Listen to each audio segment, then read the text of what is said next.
Salut à tous, bienvenue sur le 18e épisode du podcast Tricot d'Embion. Je suis Mathilde et vous pouvez donc me retrouver sous ce pseudo sur la plupart des réseaux sociaux, Instagram, etc. D'ailleurs, je voulais vous remercier puisque ça y est, j'ai atteint les 2000 abonnés sur Instagram, donc merci vraiment, ça me touche énormément.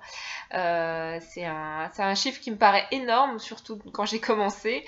Bon, maintenant, il y a quand même pas mal de filles qui ont plusieurs milliers d'abonnés et donc c'est un chiffre qui reste relativement modeste, mais moi je suis vraiment très très contente de ça.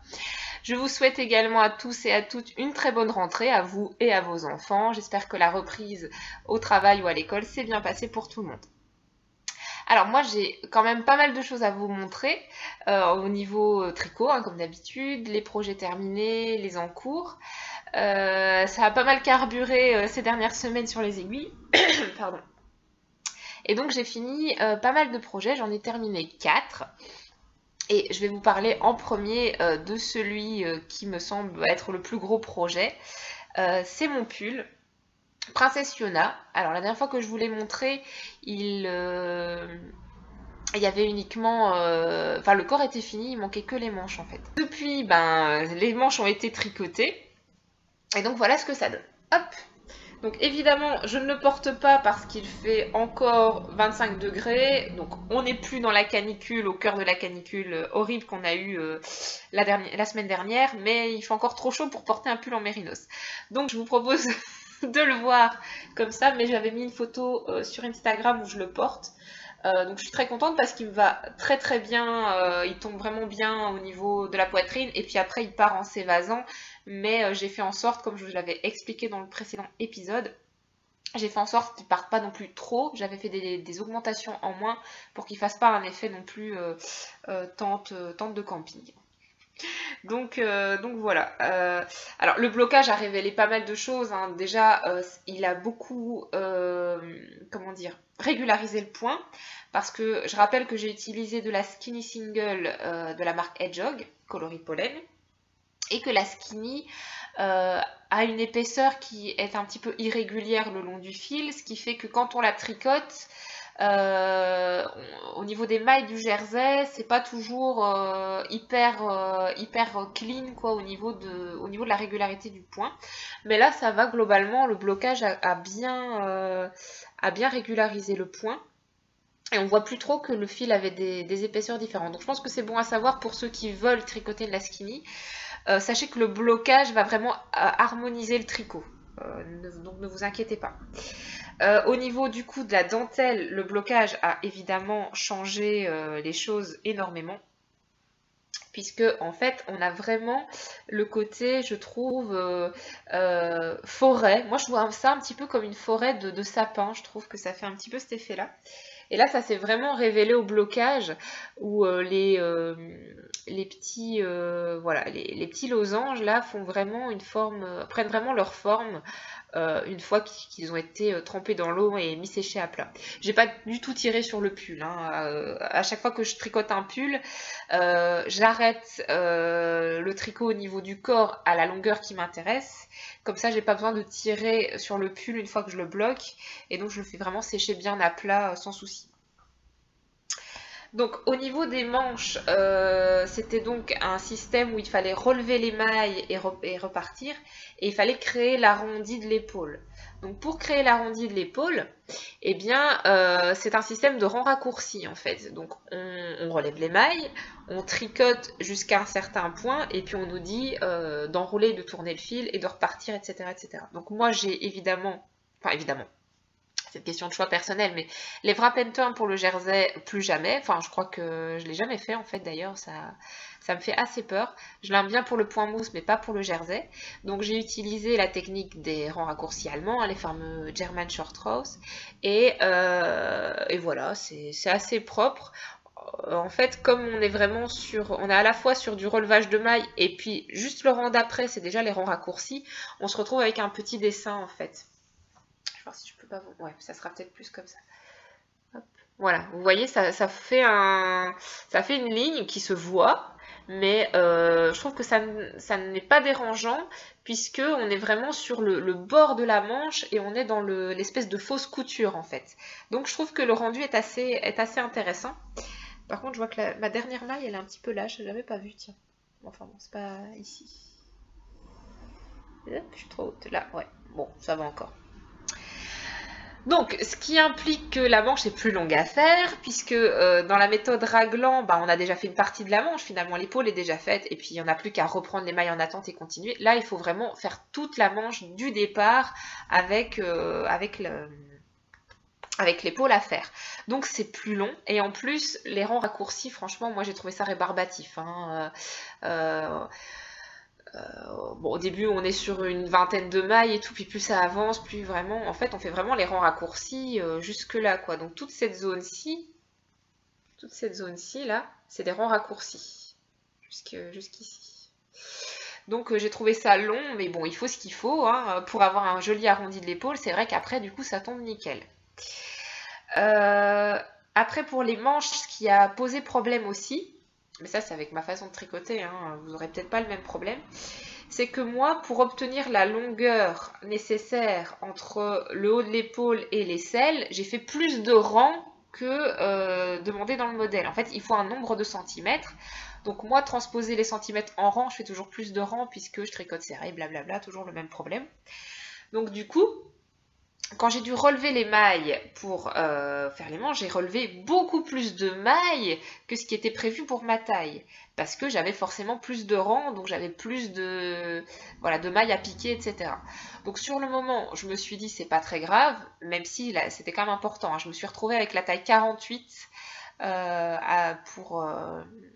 pour le relevage de mailles, alors que je fais le 38. Donc ça avait quand même une différence très importante. Je me suis dit c'est pas grave, je vais faire plus de diminution et puis comme ça va rattraper progressivement la largeur de la manche. Sachant aussi que je tricote serré, donc c'est pas grave s'il y a plus de mailles. Donc je m'étais dit que l'un dans l'autre ça allait aller.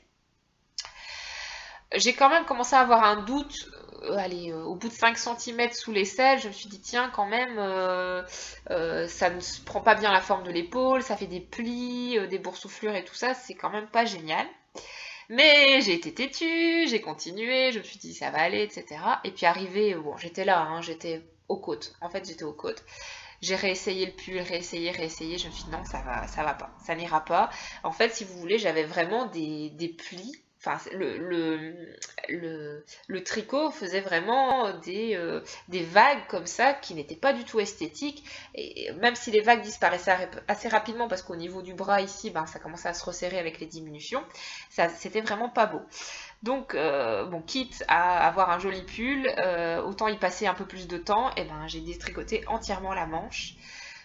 Entièrement, c'est vraiment jusque là quoi, j'avais plus rien hein, donc je me suis retrouvée voilà, sans rien ici. Bien dégoûtée, mais j'ai pris en fait, quand c'est comme ça, il faut recommencer tout de suite. Si on laisse le projet en attente, je pense que c'est encore pire après pour le reprendre. Donc moi, j'ai détricoté et j'ai relevé les mailles dans la foulée. Et cette fois-ci, j'ai relevé moins de mailles. Mais du coup, j'ai vraiment dû, en fait, si vous voulez, relever une maille sur deux, en fait. Alors que d'habitude, on relève 2 mailles sur 3, 3 mailles sur 4. Là, j'ai vraiment relevé que une maille sur 2 à peu près.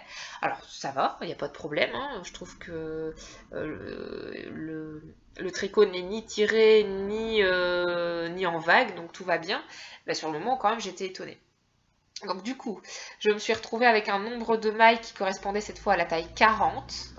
Ça allait déjà beaucoup mieux, même si ça faisait pas encore la taille 38. Mais là, je me suis dit que là, ça allait rentrer dans le... Enfin, ça allait vraiment convenir à la largeur de mon bras, même si j'avais un peu trop de mailles. C'était pas grave dans ce cas-là, parce que voilà, là, je repartais vraiment sur ma façon de tricoter. Et donc voilà, pas de souci, là j'ai vraiment pu tricoter ma manche tranquillement avec du coup quand même plus de diminutions. En fait j'ai fait vraiment des diminutions jusqu'au bout du bout pour que ça se resserre bien au niveau du poignet. Et là je suis satisfaite, il n'y a pas de souci. À la fin on a quand même pas mal de centimètres de côte, hein, à peu près 10-12 cm, je me souviens plus. Et moi j'ai fait des côtes torses, hein, je vous l'avais déjà dit à l'épisode précédent, et c'est vrai que je trouve que c'est plus, enfin pour les manches c'est vraiment sympa quoi, c'est plus esthétique, ça change, il y a des fois je fais pas de côte-torse, il y a des fois j'en fais, c'est selon mon humeur, ça dépend. Donc voilà, donc j'ai tricoté 3 manches hein, pour ce pull, hein. Je pense pas que je referai ça un jour, j'essaierai d'éviter de me retrouver avec cette problématique là, mais en tout cas vraiment, je l'adore. Je ne l'ai pas encore porté parce qu'il fait très chaud depuis que je l'ai terminé. Il a gardé d'ailleurs la marque du pli parce qu'il est bien plié dans mon armoire. Il n'y a pas de problème de couleur de changement des chevaux, j'ai l'impression. Non, ça va. À la caméra non plus. Non, il est quand même très bien réparti. Et puis la couleur, elle est vraiment merveilleuse. Hein. Le coloris pollen, je regrette pas d'avoir fait un pull dans ces tons-là. Je suis très contente. Voilà, est-ce que j'ai tout dit sur ce pull? Oui, donc je vous ai expliqué les modifications par rapport au patron que j'ai apporté. Ah oui, alors, autre détail quand même, je ne sais plus si je vous l'avais déjà dit, mais ce pull est prévu à la base pour de la laine sport. Et moi, je l'ai fait en fingering. Donc en fait, sport fingering, pour moi, ça reste des épaisseurs de fil qui sont quand même assez proches pour pas fusionner, mais on peut mélanger les deux. Dans le sens où si vous avez flashé sur un modèle sport et que vous n'avez que de la figurine, c'est très facile. Enfin, pour moi, c'est très facile à adapter. Vous faites votre échantillon et puis bah, soit vous faites une taille en plus ou soit vous prenez une taille d'aiguille qui conviendra, etc. Moi, j'ai pas de soucis. Je n'ai pas l'impression d'être en dégauché puisque les mailles sont pas plus écartées que ça ni quoi que ce soit. Donc, je trouve que ça va. Ça va. Donc, je pense qu'il ne faut pas hésiter quand vous faites quand vous avez de la laine fingering de faire des modèles prévus en sport à la base. Voilà. Et je dis ça parce que un de mes prochains projets, je suis dans le même cas aussi. Donc voilà, bah, j'ai presque hâte qu'il fasse un peu plus frais pour le porter, ce pull. Bon, enfin, pour l'instant, les températures sont agréables, 24 degrés, 25 degrés, ça va vachement mieux quand même. Voilà, donc ça c'était le premier projet terminé, un gros morceau, encore un pull en fingering. Alors à chaque fois que je fais un pull en fingering, que je trouve que c'est mon plus beau pull en fingering, donc le suivant sera peut-être encore... voilà, à chaque fois ça décale mon amour pour mes pulls, mais enfin de toute façon je les aime tous, hein, mais c'est vrai que celui-là je suis particulièrement contente. Alors, deuxième projet terminé, c'est un gilet pour Charline, dans la série Je fais des gilets pour Charline. Et donc là, c'est l'Alouette Cardigan que je vous avais déjà montré aussi la fois précédente qui était en cours. Et j'étais en train de terminer le corps la dernière fois. Donc le voici. Donc il a bien ses 2 manches, le corps est fini et il a ses petits boutons. Je rappelle que je l'ai tricoté en Malabrigo Arroyo, donc c'est la qualité sport, et le coloris c'est Plomo, un gris légèrement nuancé vers le violet, donc ça ne pouvait que me plaire. J'ai tricoté la taille 4 ans, donc pas de modification particulière sur le patron, si ce n'est que j'ai pris une demi-taille d'aiguille supplémentaire, comme d'habitude, et les manches. Je pense qu'au niveau des manches, il n'y a que ça, j'ai fait plus de diminution.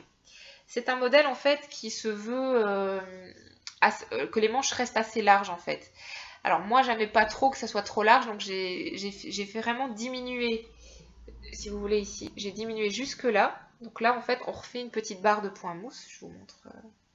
On refait une petite barre de point mousse, comme ça. Voilà. Et après la barre de point mousse, on refait des augmentations pour que la manche parte un petit peu en évasé à la fin.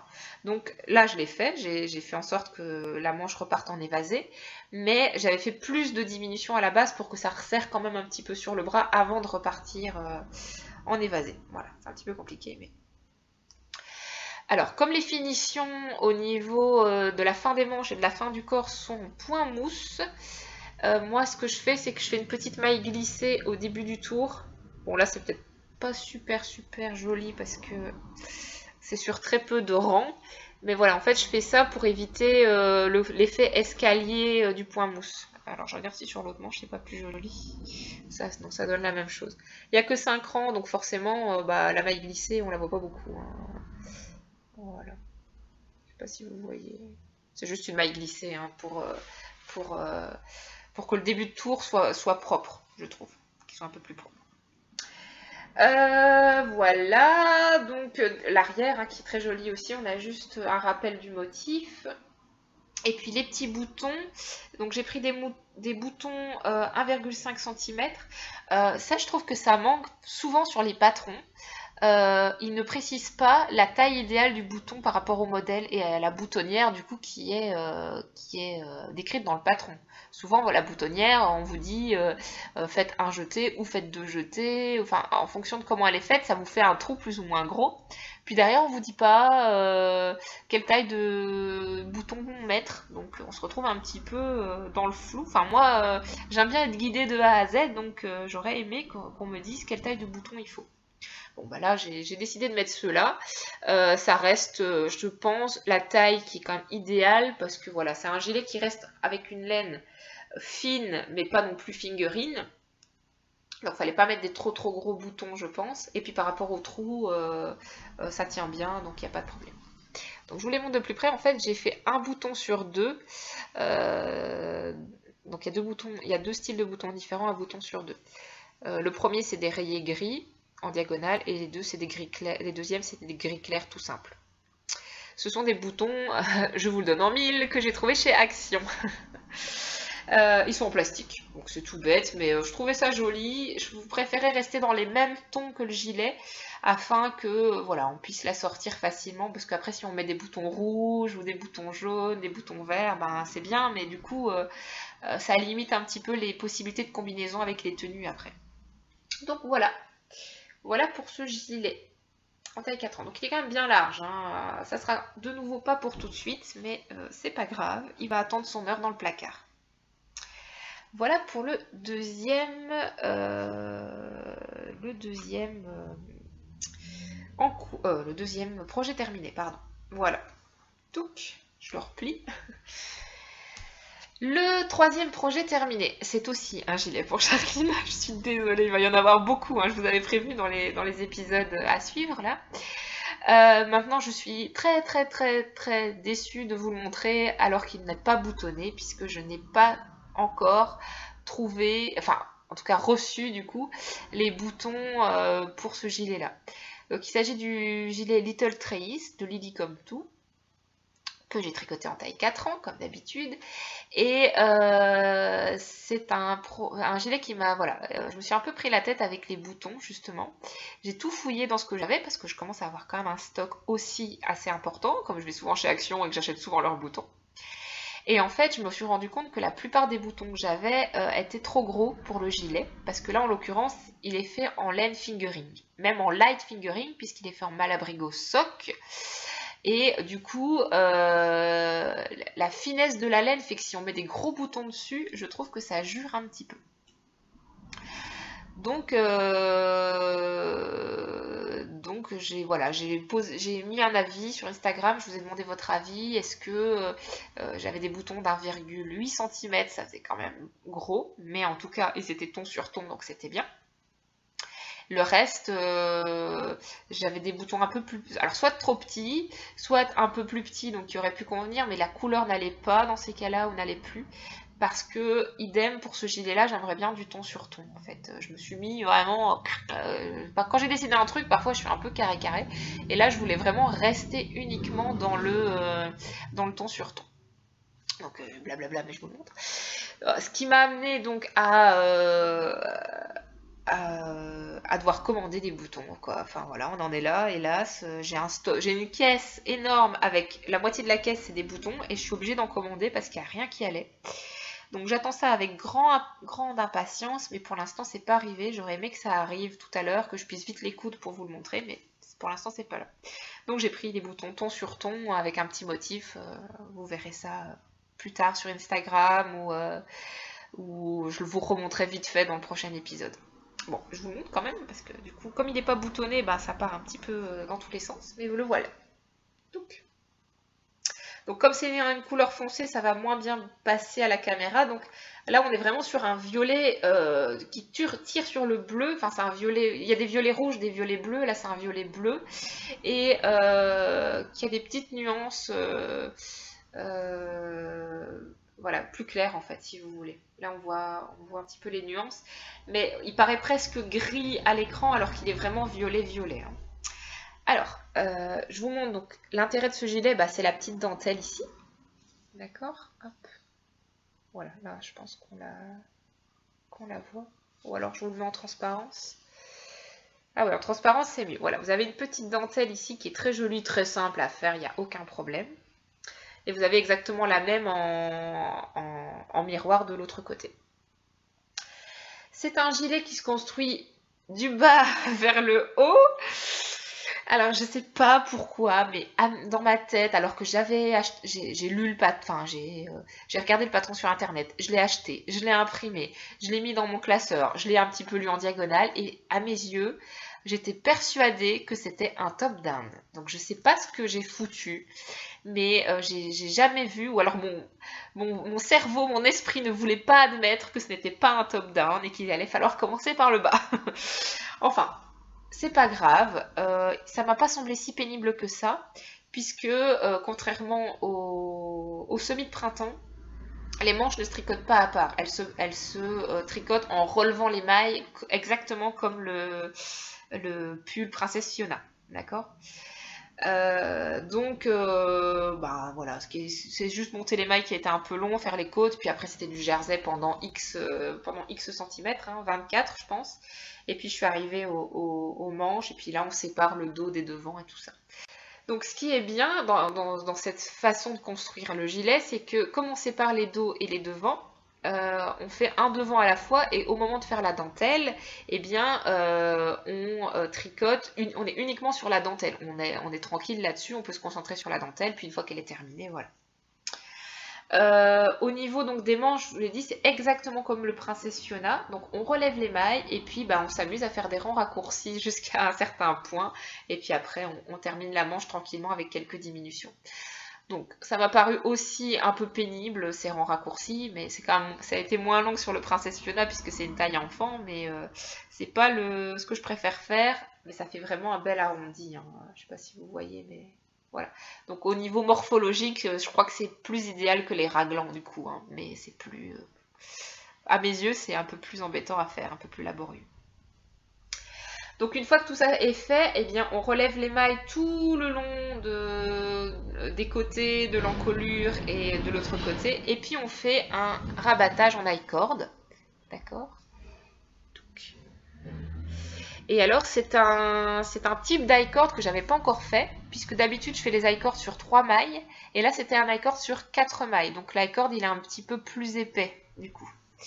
De plus, vous avez les boutonnières qui s'inscrivent directement dans l'i-cord. Donc, attendez que je retrouve. Ouais, hop, là, par exemple, vous avez le trou pour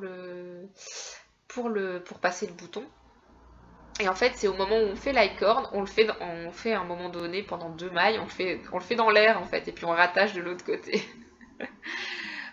Il faut évidemment le faire pour comprendre ce que je raconte, mais croyez-moi sur parole, c'est facile, et puis ça fait vraiment une belle boutonnière qui va bien convenir à des petits boutons justement, puisque je veux que les boutons ne soient pas trop grands, pas plus d'1,5 cm.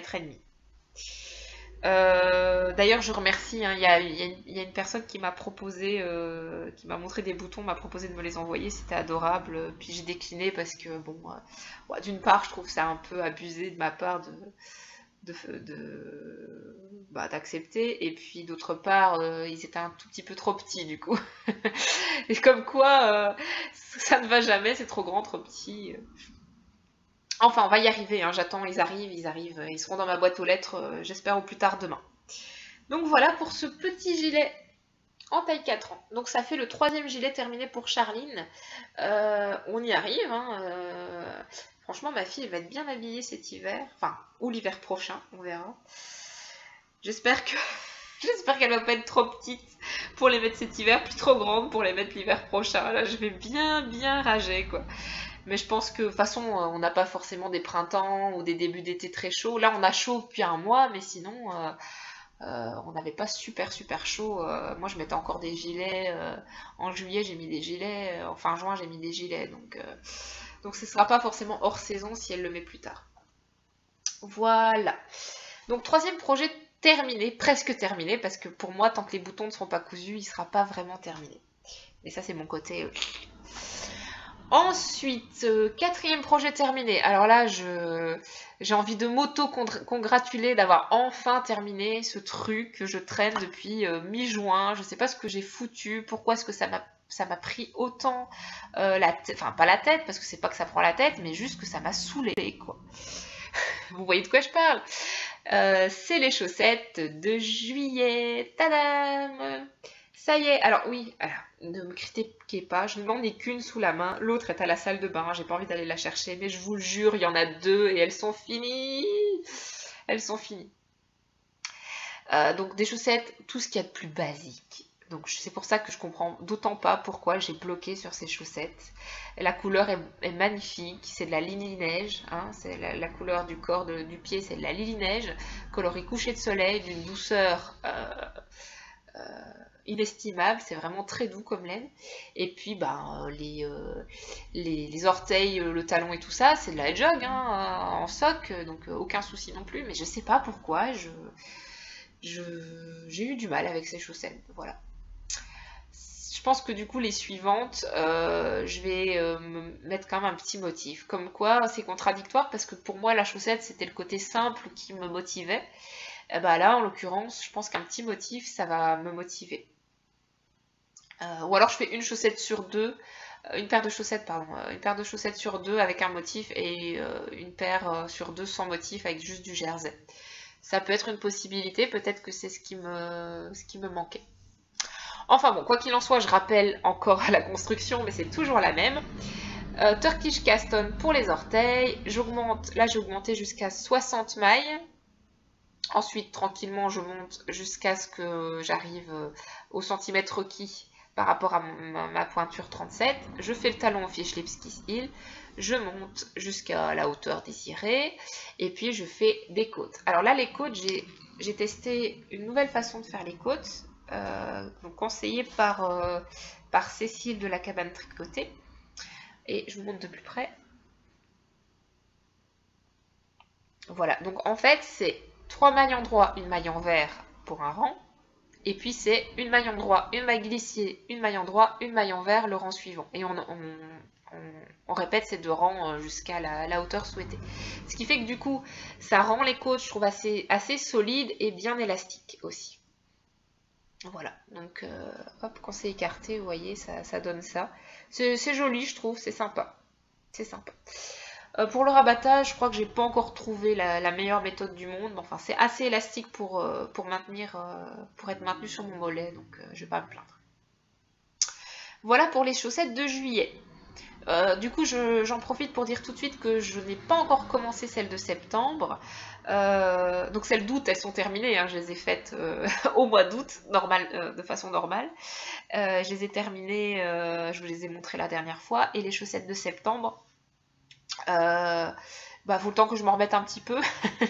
Et puis je les entamerai pour ne pas prendre trop de retard. Voilà. Voilà pour les projets terminés. 4 projets, c'est quand même rare que ça m'arrive de présenter 4 projets pour un épisode de podcast. Mais c'est vrai que faire des gilets taille 4 ans, ça permet d'avancer. On se sent avancer quand même. Hein. Même si ça reste, enfin là par exemple le Little Trace, c'est du fingering, donc ça reste long. Hein. Et d'ailleurs j'ai oublié de le dire, j'ai tricoté en 3,25. Donc ça reste long parce que c'est des petites aiguilles et puis le 4 ans vous êtes quand même déjà sur un nombre de mailles de plus de 150 hein, pour le corps, hein, donc c'est quand même pas mal. Mais ça a bien avancé, les choses ont bien roulé pour le mois d'août. Voilà pour les projets terminés. Maintenant pour les projets en cours. J'ai décidé de consacrer mon mois de septembre à 2 gros projets puisqu'on a un pull toujours en fingering et cette fois-ci pour moi, donc taille adulte, et un châle relativement grand. Donc on est sur 2 gros projets. Normalement, je ne commence rien d'autre tant que ces 2 projets n'ont pas été terminés, ou en tout cas très très bien avancés. Ou qu'on n'est pas encore au 1er octobre. Enfin voilà, j'ai vraiment envie que le mois de septembre soit consacré à ces 2 projets. Et si par miracle je me grouille et que je les termine avant, forcément je commencerai autre chose. Mais sinon c'est un petit peu comme ça que je vois mon mois de septembre. Donc, je vais vous présenter le pull tout d'abord. Alors, le pull, c'est le Dessine-moi un mouton, qui est un pull qui est assez connu, hein, de la maison Lily, qui se tricote normalement en sport, mais moi je l'ai fait en fingering. Donc là, je reviens sur ce que j'ai dit au début de l'épisode, de ne pas hésiter à intervertir ces deux épaisseurs de fil. Bon, après, moi, je vous dis ça en tant que non professionnel, hein, on est bien d'accord.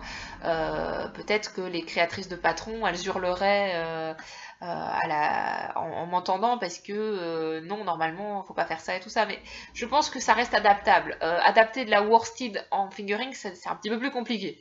Mais de la sport en fingering, ça me semble jouable. Bref.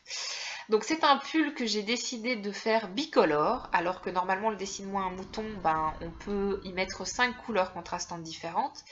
Mais en écumant Ravelry, en regardant un petit peu, je suis tombée sur des modèles, enfin sur des versions, pardon, que je trouvais vraiment très jolies et en souvent, soit c'était dans les mêmes tons de couleurs contrastantes, donc par exemple tout des bleus, etc. Ou c'était bicolore. Donc je me suis dit, tiens, j'ai de la laine pour en faire un bicolore, donc je vais faire un pull bicolore. Les deux couleurs choisies, en couleur principale, un gris. Je suis pas très prise de risque hein, sur ce coup-là, hein, mais bon. Donc c'est de la Madeline Tosh Merino Light. Couleur Paris Cobblestone. Donc c'est le coloris qui avait été créé exprès pour les kits Solaris à l'époque. Donc c'était en janvier dernier, il me semble. Mais depuis, c'est une couleur qui a quand même bien marché, donc depuis, ils en ont reteint. Donc je veux dire, c'est pas une édition limitée, ils en refont quand même. Donc paniquez pas si vous aimez cette couleur, il y a moyen d'en obtenir. En tout cas dans cette qualité de fil. Donc c'est un gris qui a des nuances jaunies et un peu vert. D'où le nom Paris Cobblestone, puisque ça veut dire les pavés de Paris en fait. Donc les pavés de Paris, ben, oui, on les imagine gris, mais on les imagine aussi avec un petit peu de mousse, un petit peu de verdure et tout ça. Donc je trouve que le nom est bien choisi. Bon là vous voyez moins de nuances hein, à la caméra, mais ça donne. Comme couleur contrastante, en fait ça fait un moment que ces deux couleurs sont assorties dans mon stash sans savoir trop quoi faire. Donc là, on n'est pas sur le même fil, on est sur de la Skinny Single de Hedgehog.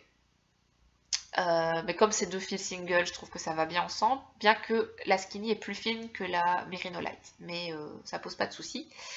La voici, donc on est sur un écru, mais avec du mouchetage. Hein, du mouchetage, et justement le mouchetage, il est dans les tons verts. Vert, marron, alors vous avez un tout petit peu, mais vraiment un tout petit peu de splash de rouge et de splash de bleu, mais c'est vraiment très discret. Donc voilà, je pense que on voit mieux en écheveau ce que ça donne. Là pour le coup en cake, on est un peu paumé. Mais voilà, c'est vraiment un écru nuancé qui est très très très joli. Et moi je trouvais que impeccable, les deux couleurs ensemble, impeccable. Donc je vous montre ce que ça donne. Hop, tchouk tchouk tchouk, j'essaye de faire en sorte que tout marche bien. Voilà. Voilà le pull, le fameux Dessine-moi un mouton. Donc là j'en suis, donc j'ai séparé les manches du corps et je suis à peu près ici donc à 10 cm, enfin un petit 10 cm en dessous des manches. En fait ce qui se passe avec ce pull, c'est que le point, c'est un point de riz brisé. D'accord, donc le point de riz, qu'il soit brisé ou pas, vous voyez ce que c'est. C'est une maille en droit, une maille en vert, une maille en droit, une maille en vert, une maille en droit, une maille en vert, etc. Et puis le rang d'après, c'est pareil et tout ça. Et c'est chevauché. Donc en fait, on est donc sur un point qui demande énormément de mouvement au niveau des mains. Enfin, avec ma façon de tricoter, hein, je tricote avec le fil dans la main droite. En plus, j'ai pas la meilleure méthode du monde puisque je tiens le fil entre mon pouce et mon index quand je tricote, etc. etc. Ce qui fait que quand je tricote ce point, au bout d'un certain temps de tricot, en général, on va dire 3/4 d'heure, 1 heure, je commence à avoir des douleurs au niveau du pouce. Donc, pour ne pas risquer la tendinite ou que sais-je, ou du dégoût ou des douleurs prolongées, je me suis dit que ce pull, il fallait pas que je me mette trop dessus trop longtemps. Donc il faut que ça soit un projet en alternance avec autre chose, quelque chose de plus léger, de plus doux, de plus de mailles endroit et tout ça. Sinon je risque vraiment de me faire mal en fait, hein, et c'est pas le but. Donc il avance doucement, c'est ce que je voulais dire. Enfin, il avance doucement, mais bon, je suis déjà, allez, on va dire à 30% du projet. Soyons optimistes, on va dire que je suis à 30% du projet. Donc j'ai fait une alternance de rayures 5-3, 5-3, 5-3. Donc pareil, il faut avoir le patron pour comprendre ce que je veux dire avec le 5-3, mais en gros, une grosse, une petite, une grosse, une petite et tout ça. Je pense que je vais faire ça jusque dans le bas du pull. Parce qu'il faut que je ménage la laine grise, donc il faut que j'utilise au maximum les crus. Et donc, regardez, vous voyez déjà la différence, comment le gris a été beaucoup entamé par les crus, et j'en ai que 2. Donc il faut que je puisse aussi derrière faire les manches et tout ça, donc il faut que j'essaye au maximum d'utiliser la couleur contrastante pour que mon pull soit suffisamment long au niveau du corps et des manches pour que ça me convienne. Parce que moi j'aime bien quand... je vous ai déjà dit, quand ça arrive là, et puis au niveau du corps pareil, que ça soit pas trop court et tout ça. On verra, mais je vais essayer de m'arranger pour que les choses tombent bien. Alors ce qu'il y a d'intéressant aussi avec ce pull, c'est qu'au niveau des manches, on ne fait pas de pointerie brisée. Donc on est sur du jersey, et alors du coup vous avez des rayures qui sont complètement différentes. Et là on voit vraiment bien la différence de couleur entre les deux pelotes, parce que si on regarde le corps, c'est vraiment très très fondu. Vous voyez, on est vraiment sur... comme les couleurs se rapprochent, les crus partent sur le vert et le gris part sur le vert, ben parfois en fait vous avez les deux qui se rejoignent et puis du coup ça se fond. Mais j'aime vraiment beaucoup, en plus les couleurs sont faciles à porter, donc ça fera quand même un pull relativement neutre, je pense. Et puis vous avez aussi en dessous en dessous de chaque manche, vous avez aussi une partie où pardon, où on reste en jersey sur 6 mailles en fait. Voilà. J'ai eu une petite mésaventure avec le pull, j'ai fait une erreur à un moment donné, c'était 20 rangs plus tôt je pense. Hein.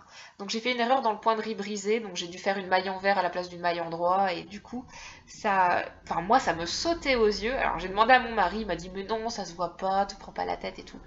Moi ça me sautait aux yeux, donc j'ai mis à peu près 1 heure à... en fait c'était sur 3 mailles du coup qu'il y avait un problème, donc j'ai dû descendre de 20 rangs sur 3 mailles et remonter au crochet. Sauf que remonter au crochet du point de riz brisé, c'est pas évident. Je ne vous le souhaite pas que ça vous arrive, mais si un jour ça vous arrive, vous comprendrez. C'est vraiment pas évident. Enfin voilà, je suis très contente de ce pull. Il va avancer tranquillou et il va avancer en alternance avec le projet d'après que je vais vous montrer. Est-ce que je vous ai tout dit? Je tricote la taille M pour obtenir une taille S, comme d'habitude. Sauf que j'ai fait 2 augmentations raglan en moins. Donc je me rapproche un peu de la taille S du coup dans ces cas-là. Parce que c'est quand même un pull avec une aisance assez importante. Et comme d'habitude, je voulais pas qu'il soit trop large. Donc là je pense que ça m'a l'air pas mal. Ça m'a l'air pas mal. Ça m'a l'air de tomber un petit peu comme d'habitude. Bon là forcément c'est serré sur le câble. Mais je pense que ça va convenir. Je vais sans doute reprendre les mailles du col parce que là elles sont vraiment moches quoi. J'ai relevé les mailles. En fait j'ai monté des mailles pas de la façon préconisée dans le patron. Et donc du coup là on comprend pourquoi il fallait les faire d'une autre façon parce que c'est pas très joli quoi. Ça fait moche, ça fait retomber, vous voyez. Ouais voilà, là on voit c'est pas beau. C'est pas beau, donc je vais sans doute relever les mailles et les rabattre. Je vais faire un espèce de... Mais je pense que dans le patron, on a des différentes possibilités pour le col. C'est ça qui est intéressant aussi avec les patrons de la maison Lily, c'est que vous avez plusieurs versions, vous avez plusieurs possibilités. Voilà pour ce pull. Oui, voilà pour ce pull, donc on verra comment il avance. Je pense que je vais tricoter un petit peu après. Une petite demi-heure pour ménager mes pouces. Voilà, alors le deuxième en cours, il s'agit enfin, ça y est, du châle dont je vous parle depuis 3 épisodes. Je vous ai montré les laines déjà et tout ça, je vous ai dit que c'était un futur projet, mais j'arrivais toujours pas à le démarrer. Là, ça y est, depuis hier, il est démarré. Et du coup, avec Carolita, dont j'ai oublié le prénom, je suis désolée, je le mettrai là, que vous pouvez retrouver aussi sur le podcast du garde-manger de Dario, on a décidé d'ouvrir un cal pour ce châle. Donc il s'agit du Lotian de Justina Lorkowska. Donc moi je l'ai commencé hier, parce que voilà, le cal débutait le 1er septembre. Il n'y a pas de date de fin. Il n'y a pas d'échéance, de lot à gagner, ni quoi que ce soit. Là, on est vraiment sur un cal spécial partage, entraide, photos, etc., etc. Donc, vous n'hésitez pas, si vous voulez nous rejoindre, même si vous nous rejoignez le 15 septembre, le 3 octobre, le 25 novembre, vous pouvez, il n'y a pas de problème, il n'y a pas de date de fin. Et si vous voulez partager, du coup, vous utilisez le hashtag CalLotian. Et il y a aussi un fil de discussion qui a été ouvert sur le forum Ravelry pour l'amour du fil et des podcasts. Et j'ai mis le lien direct dans ma bio Instagram, et puis je le mettrai aussi à la suite de cette vidéo si vous voulez aller jeter un coup d'œil sur les discussions autour de ce cal. Voilà. Alors moi je vous montre où j'en suis. Donc je l'ai commencé. Alors j'avais vraiment hâte de le commencer. Donc j'ai déjà un petit peu carburé dessus. Donc moi je le fais en couleur mouton, coloris glacier. J'adore, mais alors là, j'adore cette couleur, vraiment. C'est le bleu parfait pour moi. À mes yeux, c'est le bleu parfait. C'est un bleu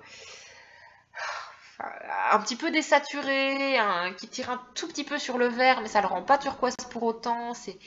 Il est vraiment génial ce bleu. Voilà, donc si un jour vous êtes tenté par de la couleur mouton, je ne peux que vous conseiller.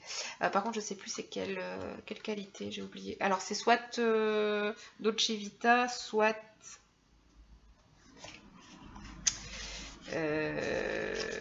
Gilou. C'est de la Gilou. Voilà, c'était soit l'un, soit l'autre, de toute façon, c'est de la Gilou. Hop, voilà, je remets la petite étiquette. Touc, touc. Voilà, voilà. Et donc du coup, je vous montre mon avancée. Voilà. Tutu. Donc on est sur un châle au point mousse, à trou-trou, avec des augmentations en jeté sur les côtés. Et vous avez 2 augmentations par rang. Donc 2 augmentations à l'endroit, 2 augmentations à l'envers. Donc on augmente très très très très vite les mailles. La petite bordure, bien, je fais la fameuse technique de la maille glissée comme une maille en verre. On la glisse comme si on voulait la tricoter à l'envers. Et puis après, on tricote normalement derrière. Donc ça permet d'avoir une bordure qui peut... Je ne fais pas de jeté supplémentaire, donc je fais vraiment que la maille glissée, parce que j'avais pas envie de me prendre la tête avec un jeté. Mais ça reste... Ouais, ça va. Au blocage, on pourra davantage tirer dessus. On n'est pas sur quelque chose de déjà trop serré à la base. C'est tout simple, hein. Vraiment pour l'instant, c'est vraiment tout simple. La difficulté va s'accroître au moment de faire les insertions de couleurs. Insertion de couleurs que finalement, je n'ai pas encore complètement choisi. J'avais... comment dire, j'avais déjà présélectionné des restes de laine ou des unicorn tails et tout ça. Mais bon, ça fait un moment, en même temps, ça fait au moins 2 mois qu'ils sont là dans mon panier. Et je suis en train de me demander si je vais pas un petit peu revoir les choses. Il y aura un écru, c'est sûr, enfin un gris clair, pardon, ça sera pas un écru, ça sera un gris clair. Il y aura du bleu foncé, il y aura du violet. Maintenant, je pense que je vais me contenter de ces couleurs-là. Parce que j'avais prévu du rouge aussi, mais je pense que ça va un petit peu détonner. Je sais pas, j'hésite, c'est pas encore du tout fixé. Mais j'y suis pas, hein. J'ai encore pas mal d'augmentation et de rendre trop à faire avant la première insertion de couleur. C'est ça qui est bien avec ce châle, c'est qu'on peut le commencer sans être sûr de ce qu'on va y ajouter, mais voilà. Donc voilà, je prends du plaisir à tricoter ce châle parce que la laine est juste hyper agréable, en plus d'être jolie. Et bon, bah, moi le point mousse ça m'a jamais dérangé, hein, c'est un bon tricot télé et ça me permet d'alterner avec le pull qui lui a un côté plus compliqué et plus... on en a plus vite marre de faire du point de riz brisé que du point mousse. Enfin, après c'est une question de point de vue, hein, mais moi en tout cas un peu de pull et puis j'enchaîne avec le châle et puis voilà. Voilà pour les encours, donc 2, et puis bah, il y aura forcément la paire de chaussettes de septembre aussi, hein. Je ne l'oublie pas, je la ferai, j'essaierai de la terminer en temps et en heure. Pour l'instant, je suis dans les temps pour le cal des 12 petons, tout va bien. Du coup, oui, voilà, j'ai pas de tricot bonus à vous présenter. Par contre, bah, j'ai acheté 2-3 bricoles récemment encore, hein, quelques achats de laine. À un point tel que j'ai décidé de pas tout vous montrer en une fois. Voilà. Je sais que je le dis souvent, mais je pense que de toute façon, là, je vais freiner un peu les achats. Je ne dis pas stopper, parce que j'avais dit dans le tag tricot que je faisais pas de no-buy, mais je vais un peu freiner parce que là, j'ai vraiment une visibilité sur les projets et tout ça, qui est quand même pas mal. Mais là, j'ai un petit peu fonctionné au coup de cœur, en fait, hein, et là, j'ai pas pu résister, mais vous allez comprendre pourquoi. La première chose que je vous montre, en fait, coloris glacier, n'est-ce pas, hein, magnifique. J'ai pris ceci. Ceci n'est pas glacier. Je ne sais pas si vous pouvez percevoir la différence, et il y en a très peu, en fait. Il y a très peu de différence, mais là, on est sur le coloris nuit d'hiver, d'accord. Et en plus, on n'est pas sur la même qualité de laine puisqu'on est sur de la Dolce Vita. Donc la différence avec la Dolce Vita, c'est qu'on a de la soie, alors que sur la Gilou, on a du nylon. D'accord. Donc la Gilou est plus solide. Là, on est sur de la soie. Alors, comme j'aimais vraiment beaucoup le coloris glacier, j'ai trouvé que Nuit d'hiver avait un... coloris Nuit d'hiver avait vraiment les mêmes avantages, la même beauté par rapport au bleu. Il est juste un petit peu plus nuancé. Hein, donc on a des endroits plus clairs et on a des endroits plus foncés que par rapport au glacier qui est plus uniforme. Et comme j'aime vraiment vraiment beaucoup cette couleur, c'est de la fingering. Voilà, j'en ai pris 3 pour un pull. Et oui, oui, là, bah oui, là, c'est vraiment, c'est trop joli, quoi, c'est doux, qu'est-ce que vous voulez, moi, je peux pas lutter. En plus, c'est sympa, ça me fera un châle qui sera assorti à un pull. Enfin, quoi que je pense que ça sera trop ton sur ton, ou alors il y aura une légère différence qui fait que si on met les deux ensemble, ça va être bizarre. Mais c'est vrai que Nuit d'hiver est plus nuancée. Ouais, voilà, par exemple ici. Je sais pas si vous voyez. Ouais, voilà, vous voyez la différence. Là, vous avez vraiment du clair tout d'un coup, une grosse partie claire, alors que le reste est plus foncé. C'est ouais, c'est marrant, hein, cette différence de couleur là. Donc voilà, donc j'ai ces 3 écheveaux pour un projet pull. Mais c'est 3 écheveaux, donc il n'y a pas de souci. Je peux faire un pull. C'est cool. On est bien là, on est bien. Alors, deuxième achat, là on est sur un achat utile, dans le sens, de toute façon, j'étais pas obligée, j'avais pas le choix, j'étais obligée de le prendre. Donc, dans la série des gilets pour ma fille, à la base, j'en avais 6, d'accord. J'avais 6 gilets, j'avais repéré 6 gilets à lui tricoter d'ici la toute fin d'année, début janvier. Et c'est intercalé parmi ces 6 gilets un 7e gilet, puisqu'il y a un cal qui va avoir lieu le 1er octobre, qui est le cal Mirajan Lisana. Donc Mirajan, c'est un gilet à dentelle avec une boutonnière sur le côté, qui a été créé par Maman Crotte, et elle a récemment créé la version enfant, qui s'appelle Lisana. Donc j'avais bien aimé le modèle adulte sans trop m'y attarder dessus. Mais quand j'ai vu la version enfant, je me suis dit oh là là, vraiment il est super beau, sympa, et pareil je voyais Charline dedans et tout. Donc je vais participer au cal, mais du coup j'avais rien, ou alors il aurait fallu que je prenne la laine d'un autre projet gilet pour Charline et que du coup ce projet disparaisse, mais j'avais pas envie de faire ça, puisque j'ai quand même envie de faire tous ceux que j'ai prévus à la base. Donc j'en ai rajouté un, et parmi les couleurs qui me semblaient intéressantes pour varier et tout ça, ben, je voulais du jaune. Donc, je me suis penchée sur la Malabrigo Sock parce qu'elle a très bien fonctionné pour le Little Treillis. Elle est très douce, elle me semble quand même solide et tout ça. Donc, je suis partie sur la même base et j'ai pris ce coloris, le coloris ocre. Voilà.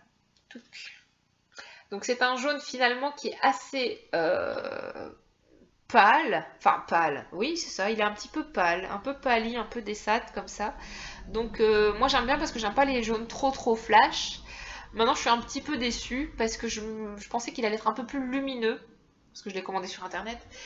Et je pense que ce qui me fait bizarre aussi, c'est que si je le compare au pollen, bah voilà, c'est ça aussi quoi. Vous voyez, on est vraiment sur quelque chose de beaucoup plus palichon quoi. Donc, mais je pense que ça fera un bon gilet qui ira avec pas mal de tenues pour Charline. Donc voilà, je suis quand même contente d'être partie là-dessus. Donc j'ai pris 2 écheveaux parce qu'un seul en taille 4 ans, ça n'aurait pas été suffisant. Voilà pour ce deuxième achat. C'est pas tout. Là, j'avais envie de terminer l'épisode sur cette note-là. Puisque là, on est sur une laine un petit peu particulière. Je n'en avais encore jamais acheté, j'en avais pas dans mon stock, donc il fallait que j'en ai parce que sinon c'était voilà, c'était essentiel, d'accord, hein. Donc il me la fallait. Et donc je vous montre ça, c'est mon dernier craquage à la cabane tricotée, un de mes derniers craquages. Hop, tada, de la laine à paillettes, voilà. Donc je trouve ça juste super mignon, génial et tout ça. C'est les fameuses laines Biscotte et compagnie qui ont sorti, je pense que c'est récent, une gamme avec des paillettes, avec du Stellina. Et donc c'est la Lumos. Ça s'appelle Lumos, la qualité de laine. Donc on est sur 75% laine mérino, anti-feutrable, c'est précisé.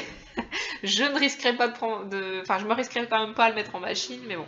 Et 20% nylon, 20% nylon et 5% stélina. Voilà, donc là en fait on a un gris, tout ce qu'il y a de plus basique, c'est un gris clair, mais vraiment ce qui fait l'intérêt, c'est les paillettes.